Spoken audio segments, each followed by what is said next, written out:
Motherfucker. Oh, good evening. Welcome to Between the Lanes, episode number 154. I'm Ron. I'm Shane. And we are going to get caught up. It's been a few weeks since we did, episode 153. So we're kind of back in the saddle here. We were both really busy going to races and getting ready for races and just couldn't make this happen. So now we're making it happen. So again, welcome to Between the Lanes, episode number 154. You can find us on YouTube. Slot Racer is the channel. 154 episodes up. Some special episodes along with some how-to articles over there. On Facebook, the page is Between the Lanes. And we have lots of race results going back 2, 3, 4 weeks probably. So, okay. Well, I think we shot one picture too many. All right. So, USRA Nats, Wing Car Nats, was held like September 23rd to the 28th at Chicagoland Raceway, Mike Swiss's Raceway. Group F, Dave Fugate, winner. Dale Lipe second, and Jim Rapati was third in that. And we touched briefly on that in episode 153, but we're just going through the whole thing here now. So, One Motor Box was won by Justin Kill. Bernie Schatz was second. Jim Rapati was third. And then Hillbilly 12, Al Chuck was your winner. Justin Kill second. Bernie Schatz third. And for Group F, One Motor Open, Hillbilly 12, Dave Fugate, Justin Kill, Al Chuck, the winners. That was their first USRA National Championship, so congratulations to them. Cobalt 12 was won by Ed Gibson. Second was Jason Holmes. Third was Phil Kruder from the B-Main in that one. And then in 27 Light, I don't have that picture in this rotation. Ed Gibson was the winner there, so that makes Ed now a three-time USRA National Champion. Les Wright was second. Michael Ego was third. And the picture that's up is the two-motor open race. Les Wright was your winner at the ripe old age of 70 or 71 years old. So, I think you said 71. 71 and still getting it done. Bernie Schatz second, Al Chuck third. And there was no Group 7 open race, I guess due to lack of entries or lack of interest or one of the two. But that was the first time in the history of the USRA that there wasn't a Group 7 national championship. And Group 7 is what started the USRA 53 years ago. So anyway, the North Carolina Flat Track Series warm-up race was held, I think, that same weekend, or maybe, last weekend of September. This was a warm-up race for the upcoming series that starts in January. So in 124th production, James Merriman was the winner. Shane Parent was second. Bobby Beecham was third. And then in JRL, James was the winner again. Shane second, and Tom Adams was third. And then in the GT12 race, it was Shane Parent the winner, James Merriman second, and Bobby B in third. Penn, Ohio was at Northeast Raceway. This goes back to September 24th, or that some 24th, 26th, somewhere in there. Can-Am, Quinn Barnes was your winner. Rick Bernardo Jr. second. Steve Plesnick was third. And then in F1, it was Dan Ebert, your winner. Greg Mayer second. Quinn Barnes third. And then Stock Car, Dan Ebert pulled off the double by winning Stock Car with Steve Plesnick second. Quinn Barnes was third. New England Retro Racing, I don't have any podium pictures. They were at Modelville. The Coupe race was won by John Weaver. Keith Libby second. Dom Luongo third. F1 was won by Keith Libby. Dom Luongo was second. Gary Clinton Jr. was third. And then the East Coast Flexi Series was at Fast Tracks Bally. Stock Car was won by Matt Bruce, Randy Core second, Bobby Davis Jr. third. And then LMP, Bobby Davis Jr. was the winner, Carmen V second, Matt Bruce in third. AWRA at Archdale.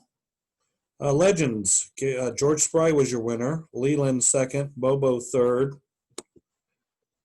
Stock Car, it was George Spry, winning, Bobo second, Leland in third. And then in F1, Leland was the winner, Bobo was second, and George was third. So, like the same three guys on the podium. Yeah. I still think it's funny when you say Bobo. Bobo. Yeah. So this next picture, oh, wow, okay.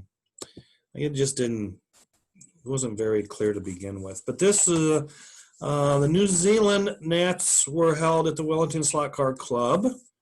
And in F1 and Super 16D Sloan, these three guys were the same podium, but a little bit different finish. So in F1, Paul Bellchambers was your winner, Chris Dillon second, Gil Andrews third. And then in Super 16D Saloon, Chris Dillon was the winner, Paul Bellchambers second, Gil Andrews third. And then this is LMP, Bellchambers was your winner, Alan Tucker second, Chris Dillon third. In GTP, Chris Dillon was the winner, Alan Tucker was second, and Darren McLeod was third. And then they ran a GT12, they call it GT12 Eurosport. Gil Andrews was the winner, Chris Dillon was second, and Paul Bellchambers was third in that. And then in the Group 12 wing race, Paul Bellchambers was the winner again, Gil Andrews second, Russell Levy in third. And then in the open scale race class, Paul Bellchambers was the winner again, Chris Dillon second, and Darren McLeod was third. So if they have an overall champion, it definitely had to be Paul Bellchambers because he won 4 of the 7 races. So good job, Paul Bellchambers. And he was on a lot of podiums too. If he didn't win, he was on a podium. Yeah. So not in all of them, but quite a few of them. The Southern Retro Rumble race was held at Fast Eddie's in Pinellas Park, Florida. In Coupe, it was Jeff Bonanno winning, Brian Ambrose second, Terry Tawney in third. Stock car had Jeff Bonanno winning again, Danny Zona second, Rick Moore was third. And then in Can-Am, it was Brian Ambrose, your winner, Jeff Bonanno second, Mike Brissett was third. And then F1 on the oval, that had to be fun and exciting. Jeff Bonanno was the winner. Yeah. All right. Yeah, Jeff Bonanno was the winner, maybe the survivor, I don't know. But Brian Ambrose was second, and Michael Robinson was third. The FNRS Nets was at Pit Pass Slot Car Raceway in Newport, Tennessee, the first weekend of October, the 3rd and 4th. The GTP race was won by James Merriman, Ron Hirschman second, Ralph Thorne third. 4-inch stock car on the oval. Russ Martin was your winner. Shane Parent was second. James Merriman third in that. LMP was won by James. Walker McNulty second. Ralph Thorne third. In the last class of the weekend was 4.5-inch stock cars on the oval. James Merriman won that. Russ Martin was second. Shane was third. And the grand champion or the overall champion of that event was James Merriman.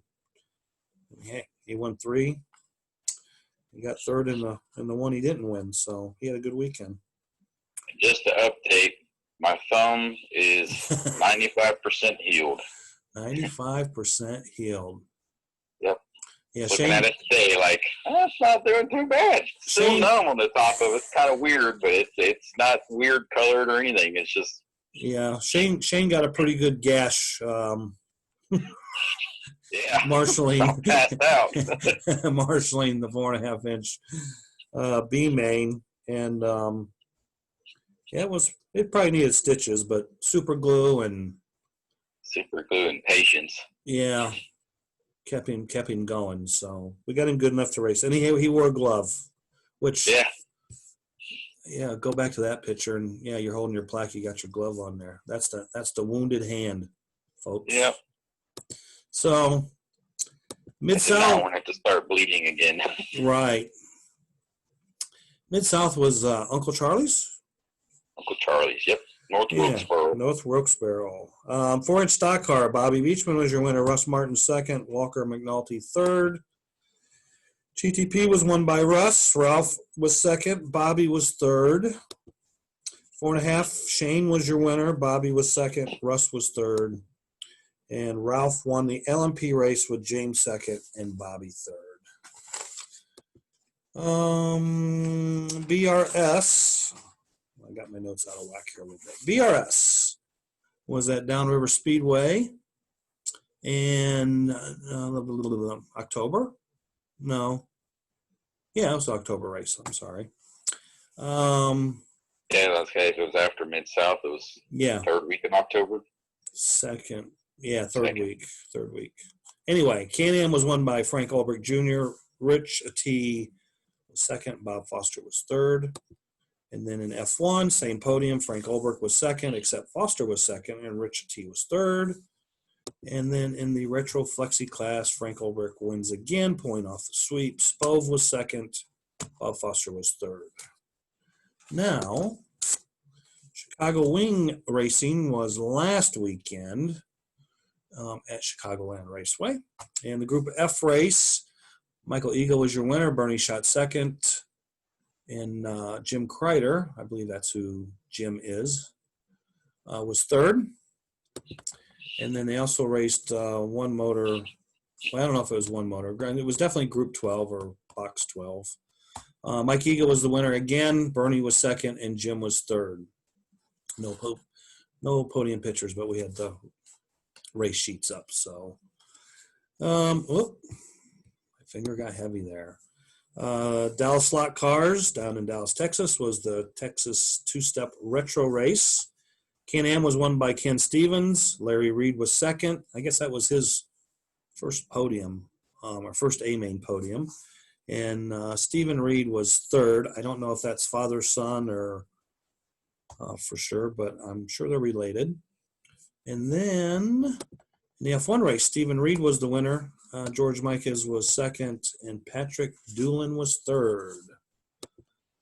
Then we had the Central Illinois Slot Series last weekend at Mid-America Bloomington in the hard body FCR class, because this year last year they had a split hard body deal, like B&E rules and FCR, and they scored them separate, but this year it's just FCR hard bodies.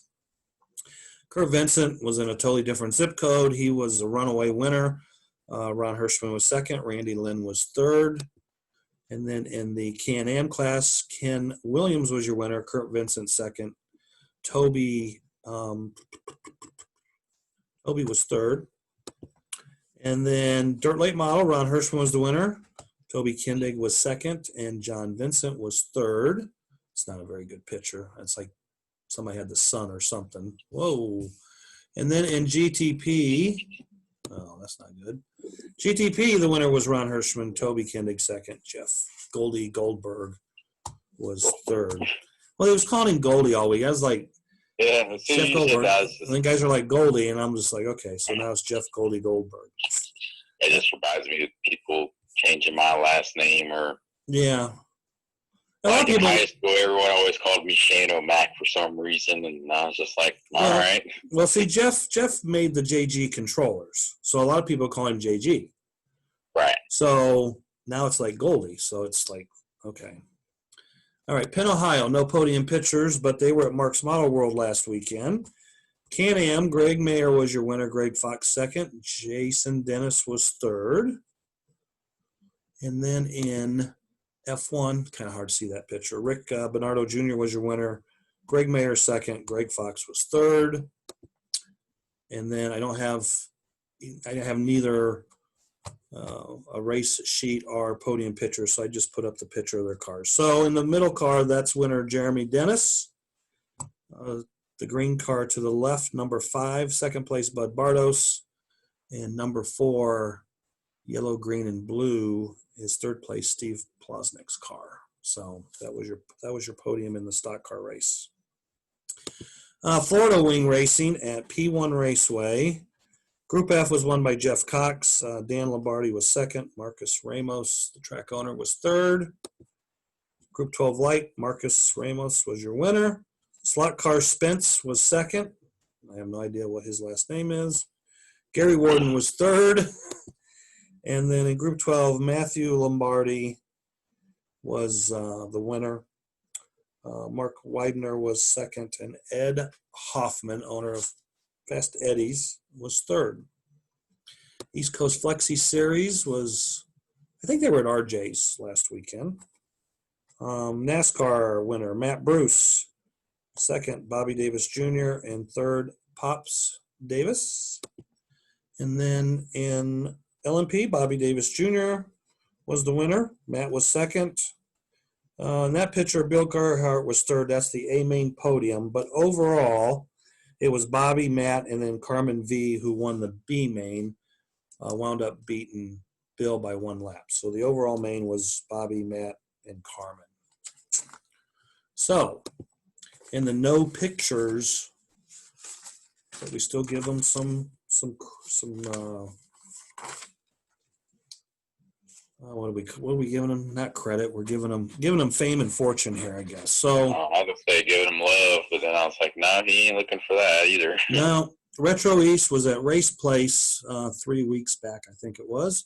GTC Coupe, Matt Bruce was the winner. Keith Libby second. Edsel third. Can-Am, Keith Libby was the winner. Matt Bruce second. Brian Cochran was third. The Northeast Nats was at Port Jeff. I don't have any One Motor 12 results, but Hillbilly 12 was won by Larry Pellegrini. Rick Gage second. Larry Gonley was third, or as they had on the race screen, Larry Gonelli. Two Motor International 15, Doug Bauer was your winner. KT second. Walter Bergen third. 27 Light Chubby won. Ran a new track record with a new chassis him and Brad Freisner have developed. Bob Richards was second. Timmy Skirka was third. And then C12, Jimbo Kirby was the winner. Rick Gage second. Milan third. The Euro Masters was at Speed Zone, New Jersey a couple weeks back. I don't have any podium pictures. There was 2 production races. So one was production with FK Motors. Justin Colvin was the winner, Matt Bruce second, and Chris Cross was third. And then the production with the Group 12 motors, Justin was your winner, Casey Scott second, Chris Cross third. And then in F1, Chris Radish was the winner, Tom Adams was second, Chris Cross was third. Euro 32, Justin Colvin was the winner, Tom Adams second, Matt Bruce third. 24th Euro, Casey Scott was the winner, Jason Hooper second, Matt Bruce third. And at the South African Nats a couple weeks ago, Louise Petzer won the production 24th and scale 24th classes races. And Gustav Heyman was the GT12 winner, and Anthony Berthery was the JK24th winner. So that's our race results. Sunday. Sunday. There we go. There's the calendar. All right. So it's Halloween weekend. And it's going to be a full moon. Oh, and a full moon too. And you set your clocks back. Yeah. What a weekend. Yeah. Okay. So Retro East is at Port Jeff Raceway this weekend.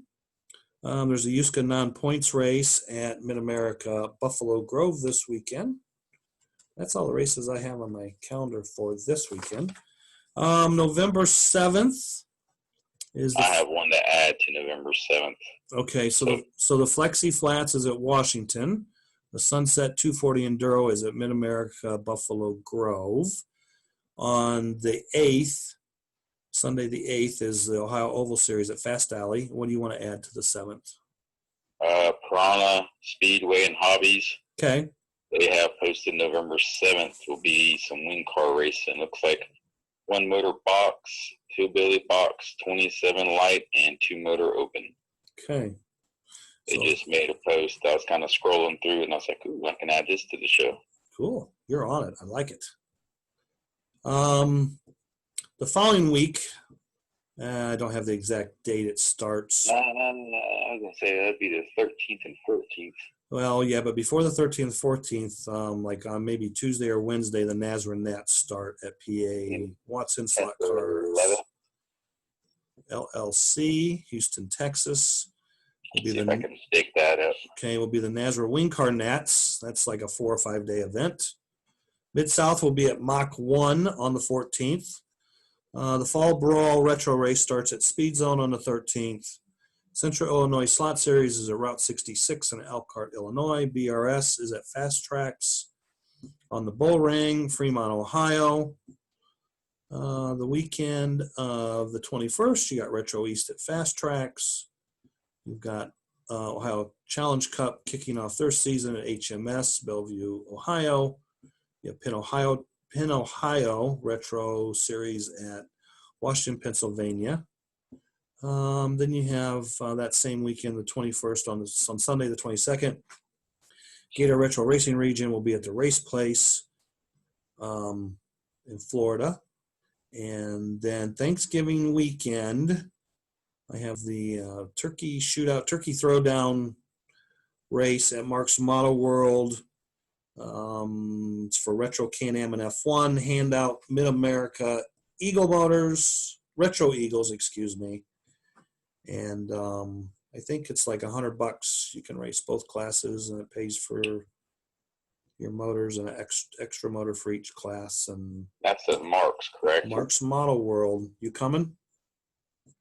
I was actually just talking to Bobby about it, and it wasn't for the fact of it being like right after Thanksgiving. Too stuff to race. And being in Ohio, I would honestly probably come, but I would just hate to see what traffic's going to be like there and back. Well, if it was like in North Carolina, or I would even go as far to say Virginia, pushing it being Virginia, then I would probably like, hey, Ron, you got some cars? Right. But Ohio, and then that close to Thanksgiving, that's the last thing I need to do is get caught up in traffic, or heaven forbid something happen, you know what I mean, or whatever. Right. So it's just like, I'll just...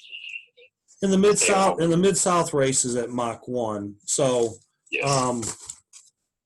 I guess, well, okay, so today is the, 28th of October, and today, yesterday and today, Illinois is starting to go kind of back into shutdown a little bit, because there are certain areas, counties, yeah, and they're like no indoor service at restaurants and bars. Businesses can only have 25% occupancy. Ohio, they've got some counties that are in red that may go back to purple in the next day or two, and if that happens, it'll be anything non-essential will have to close. Gotcha. So, yeah, keep an eye on that. I found out something this weekend. I mean, it's it's not slot car related, but it's kind of related to the topic. Here I live in Charleston, South Carolina, for those that don't know. And I just assumed that, like, all the restaurants around here were, like, back to full occupancy. You just had to wear your mask and stuff like that. And, of course, they had certain tables shut down or whatnot. But I went to Jim and Nick's Barbecue. Don't know if you know what that is, or maybe people listening kind of know the chain restaurant. Never heard of it. Talking to the waitress, and she was saying that, yeah, they're not at full occupancy, but it was weird because if you wanted to sit at the bar, you can sit elbow to elbow. Yeah. And I was like, that's kind of strange in a way, because, like, Outback and stuff like that in North Carolina, when we go to eat dinner, sometimes me and Bobby, he's like, is there a spot at the bar open? Right. Because they'll be busy, and it's generally around that dinner time, and like they go 2 chairs, skip 2 chairs, 2 chairs, skip 2 chairs, just to kind of give that distancing. But they're elbow to elbow. She said, like, some people have turned their chairs around, or like put their bag in it or whatnot, if it's a woman, right, and stuff. So I was like, huh. But she was like, yeah, Sundays, everyone comes in and watches football. They're elbow to elbow. I'm like, all right. Huh? So things are, because Indiana, Michigan, Ohio, cases keep going up and up. And the deaths aren't like really bad, but they are having deaths now. And so I knew this was going to happen, but, I think people just got somewhat. I don't know if I would use the word relaxed with it or whatnot. Well, Just, you've got those that are relaxed, you got those that are brave, and you got those that just think it's like the flu. Why should we do anything? right. So Yeah, I just noticed from whenever this first started to kind of now, just being out and about. right. You know what I mean? Yep. When it was first all like hitting headlines, everyone was gloved up, masked up, all of that kind of stuff. We're hardly not going anywhere. And then just over time, I guess with schools opening and then restaurants opening, I wouldn't say it's back to being normal, but it's, you know what I mean? It just doesn't seem like it was at first. Right. And any races up here, Illinois, Indiana, Ohio, Michigan, masks are mandatory. So, I mean, Speaking of which, I don't know if it's posted, and I may be kind of outstepping my boundaries. So if I am, it won't be the first time I've done it. Okay. But I believe Mach 1 is a mask race. Okay. So you have to wear a mask. Yeah. So, basically, if anybody's going to races, they need to check with the Raceway you can go on Facebook. I can't remember if Timmy posted anything or not, but I remember I asked the question. I don't think he has. Do I need to bring a mask? Is this, Yeah, anymore you just got to take a mask with you because. Yeah, I mean, we normally do just because obviously we go out to dinner afterwards or whatnot. Right. And stuff. I mean, that's just like when we were all up in Tennessee and we went and ate Mexican, Don't forget your mask, got your mask, Right. So when you brought up Piranha Speedway, because that made me think, because like me and Shane did a show last week, but somehow it got, computer shut down while we were doing it, and like that show is saved, but you can't convert it. It's so anyway, we kind of redid what we did last week today, plus added last week's results to it. So last week we talked about some other stuff, and I wanted to talk about this last week and kind of forgot about it, and we didn't get to it anyway. But there's been a lot of new raceways opening up. So Piranha Speedway is definitely one of them. First class operation out in California. Richard Carnut's done a super job with that. Tracy Brown's old King Track and Frank Sarkala's old Flat Track. Both tracks have held national championships the last couple of years, and he also has the 4-wide drag strip too. He also has a new drag strip. Yep, 4-wide drag strip. We got Ernie Mazzetti opening. I wouldn't call it like Richard's Raceway. So Richard's Raceway, I'm calling kind of a super raceway because it's super big and multiple tracks. Right. And Ernie Mazzetti's opening a raceway in Toronto, him and a couple other guys, I guess. And they've got a brand new Ogilvy road course type track. And they also have a plastic track for plastic cars. And then you've got, forgive me if you're watching, but there's a raceway in Missouri. It's like a hobby shop, and they bought Rogers Girding King Track, and they moved it there, and now they're doing King Track, more road racing. They had a drag strip, and there's a new place coming online, and I think it's pronounced Tennewick, New Jersey, and I believe they have the old Anaconda track from Chicks, and that'd be nice. They got a couple of hill climbs. Like one's kind of almost like a flat track road course kind of hill climb, and that's my opinion looking at the picture. And they got a hill climb, and then they have a drag strip, and I think an oval. And this has been coming online for a while, but I think they're open now. And of course, Rogers. They got a Facebook page yet? Yeah. No. I don't think he has a Facebook page yet. Okay. I can't even tell you the name of the raceway. If you go on Slot Blog, though, you can find information about it. Gotcha. And then, Roger is pretty much open now in Buffalo Grove, and the new, can't really call it new, but the King Track from Pilsen is there now. Gary Girding was there braiding it and stuff in the last day or two. It may still be there today. I don't know. So I haven't talked to Roger. Tennessee race. We're talking 13,000 square foot raceway with 5 tracks: drag strip, King, Lazy 8, oval, LTD. I guess it's just and I think there's an HO track in there maybe. Yeah, let's say. So another super raceway. And Bill Pinch, he's got the reverse LTD that was on Facebook for sale a while back. So that track is, he's been open a while now with the oval, but Right. he's got that track. And then you've got Randy McNulty opening the new raceway down in North Carolina, Monroe, right? Monroe. Yep, Monroe, the race center. Yeah, the race center. He's got a Facebook page. I was actually looking at it now. I was like, Yep. in case Ron don't mention it, I got it pulled up. King track, flat track, oval track. Going to have RC cars. I think he even has his HO track he's putting in there. Okay. Yeah, it's like a 10,000 square foot deal. Drag strip. Yeah, I was trying to see if I could find that post to see exactly and then how many square foots it was. Right. And then the King track that went to Florida quite a while back is now being set up. So that should be open soon. And there's probably a couple other raceways that are coming online that I'm just totally spacing right now at the moment. But I know there's and it seems like here lately, every week and a half, I'm getting a invite to like a page. Right. So it's like, all right, cool, Yep. So, yeah, and all these places have Facebook pages. So, Facebook and find them and like them, and you can follow them or not follow them, but find out what's going on. I got so much stuff I seem to follow. I don't think it all gets uploaded on my news feed. Okay.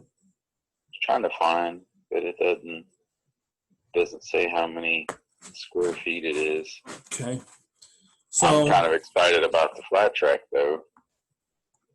Right. Yeah, because isn't the North Carolina Flat Track Series just going to be at Randy's? The slot car track. I guess they're both Randy's, so I can't use that one.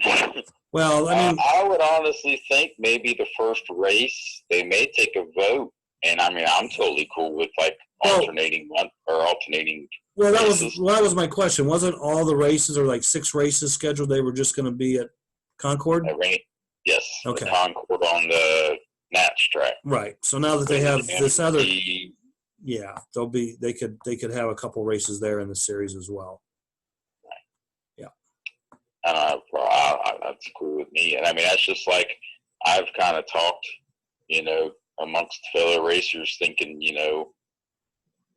how our schedule for Mid-South is set up. Some of the tracks we go to twice, and they were like, well, do you think Randy's going to drop his last race at the slot car track and want to go to Monroe? And I'm like, well, if he does, that's totally fine with me. And it's like, I kind of wish that's what he would do, because I would like to race at the new place also. Right. Or either that, or just, I don't know if they would add a race.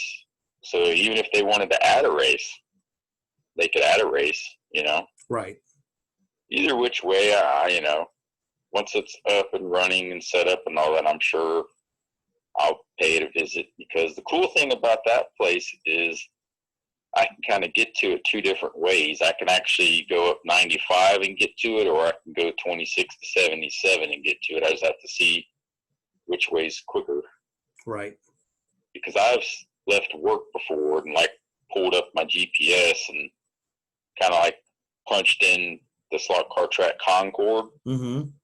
And normally it's 26 to 77, but if there's an accident or Charlotte's just backed up or whatever, I'll just go 95. And it's kind of funny because going 95 is 20 miles longer as far as mileage, but it's 5 minutes in time. Gotcha. Just because you're still rolling, Sure. So it's I'll go an extra 20 miles just so I can go, you know what I mean? I'm not stopped, because right. There's been times you come around the bend on 77 and it's should have took 485 because it's a parking lot. Right. So, okay. And sometimes I do it just for change of scenery. If I'm in no rush and there's no hurry, it's I'll go this way. Right. So yeah, like I said, there's lots of tracks out there, either open or opening, or getting tracks reconditioned, and they're set up in a building, but they're not ready. The tracks themselves aren't ready. So, yeah. So it'll be interesting to see what happens, and hopefully there's not mass shutdowns like Yeah, last 'cause March. whenever we were talking pre-show about that, I honestly haven't heard, anything about places possibly starting to shut down. I kind of heard just talk amongst people around work about how, like, I guess the numbers were starting to spike again. Right. So Yeah, they're definitely up here, but I mean, we're getting into that fall winter. right, yeah, I think that's Season. what they were saying before, was that everyone was afraid that there would be another spike once the cooler weather came in. Right. So Yep. So, all right. wash your hands, wear your mask. Yep. All right. Well, that's all I have for this show. We can talk about stuff we talked about last show that got lost, and because, like I said, I wanted to talk about the Raceway's last attempt at the show. I found the dates for the Nashua. It's the 8th through the 15th. Okay, 8th through the 15th. I'm going to put that on the calendar. So, And as far as what races win, I kind of scrolled through that. They didn't. They may have a schedule. If they did, just in my brief scrolling through, I did not see it. Okay. Well, I actually have it on. So you said it was the 8th through what? 8th through the 15th of November. Yeah, that's pretty much okay. Yeah, just the whole week. Gotcha. I mean, the first 2 days may just be practice or whatever. Yep. So, okay. I think we should, if we're wrapping up, we should use the same word of the show that we used last week that didn't get posted. I was gonna suggest the same thing. So, what is that word of the show there, Kimosabi? Right way. Right way, in honor of Les Wright. Or was it we said last week 71 and still kicking it or still winning it? Still getting it done. Oh, yeah. And for those who are listening, me and Les have kind of been talking Facebook Messenger. He will be at Mach 1 for the Mid-South race. He said he really enjoyed racing with us, so he will be making the trip. So it's like, awesome. Well, he's going to go over there and hang out with Ed. And, should be a pretty good-sized crowd. Yep. You guys will have a great time. Yeah, he asked me if I was going, and I said, well, when he asked me, I didn't even know when it was. I said, well, yeah, I would consider going to, Mach 1, but I've already got 2 other events that same day, so I can't be at both of those. So thank God there's no twins. I got to pick and choose, and I guess that's like the third option, but that's 9 hours away. So I know me and you've kind of talked about my other 2 later options. on in the season, Mid-South comes around, and we go back to Tennessee. I remember you said you considered just depending on what's happening until May. Yeah, we'll definitely probably go down there. I mean, Terry's even said, hey, we're going to go down there for that race. I said, well, I don't know. Are we? So I guess it's crazy how far ahead we think about racing. He's interested. So, May's pretty, I don't know what the exact date of that is. I don't have my calendar for that in front of me, but I mean, May's right now is pretty kind of wide open. So, so far away, Lord knows what's going to be going on come May of next year.